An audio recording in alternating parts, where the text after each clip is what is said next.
Senator Jones and fellow committee members, I want to thank you for holding this hearing about additions in the language to Public Act 241, or what is known as Matt's Safe School Law. I'm sorry I'm not able to be there, as work has taken me out of the country, but this is important enough to me that you hear directly from me, and I've also given you written documentation of my thoughts on the additions that need to go into Public Act 241. It's now been over a year that Matt's Law has been in practice, and I think there are schools that are doing a wonderful job of implementing this and moving things forward in the anti-bullying front. But I do have to be honest, I know that there are schools that are doing the bare minimum or doing very little or really don't understand what Matt's Law is as it stands today. And I know this because I am always contacted by parents of what they are going through and what their children are going through at schools. Of course, that main feedback from parents is all about cyberbullying. Cyberbullying is one of the biggest problems that we have going right now, and it is one of the things that I have been talking about for years, even since 2005 when I first sat on a committee to talk about the issue that they were having overseas, that here in America we just were not used to, and we just weren't understanding it, and in no way were we taking precautions against it. And that's why it has really eclipsed standard bullying in the way it is affecting our schools and affecting our children.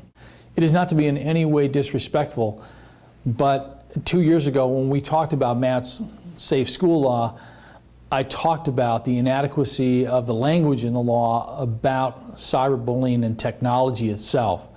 I even reached out to a national cyberbullying expert who gave me new language, and I've re-given that to you in paper form about how our language is very weak. And our weakest point in the law is saying that the school will take action if the cyberbullying is done from a school-owned device or system. And we have to actually take that out because it's coming from everywhere.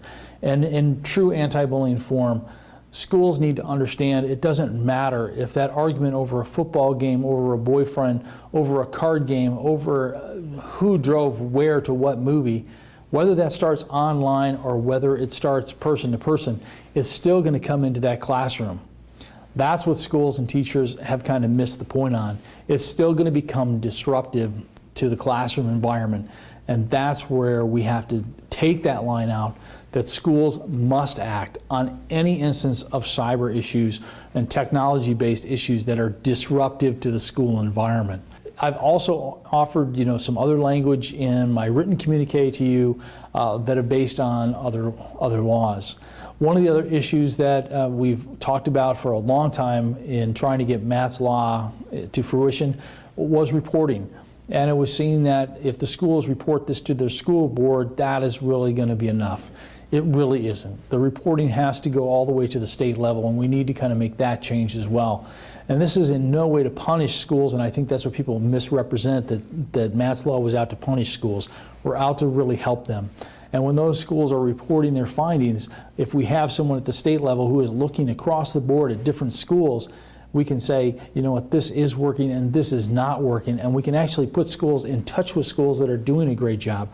Right now, everybody is doing their own thing. We're not sharing the resources, which would actually make anti-bullying much more cost-effective if people were sharing their policies, sharing their programs, sharing their speakers, sharing that information of what works for them, than people going out and just blindly stumbling around, and that's what we have right now.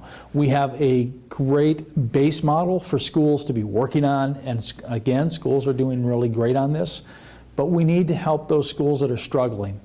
And that's why we need to toughen our language on cyberbullying, as that's one of the #1 issues that we hear back from schools, and we have to tighten up on the reporting issues, because if schools only report internally their problems, it may be very difficult for them to kind of step back and see the much larger problem if they're looking at small problems. So we're here to help them. So I hope in your hearings, and not only from me but for other people, you will look at this as a long-term investment in our schools. This is not something for the short term, and that's what I tried to get across a few years ago, is when we make this law, we need to be thinking that we are gardeners and not artists to get our name on a law.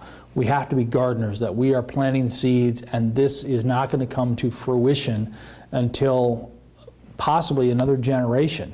That's the time it's going to take, because that's the position we put ourselves in with the damages of cyberbullying and bullying that's going on in our schools. Again, I thank you for your opportunity that you're giving this bill to hear more feedback. I'm sorry I can't be there, but I hope we can look at the changes that need to be made as society has changed, how technology has changed, and meet that with a stronger law that will make all of our children much safer. I thank you.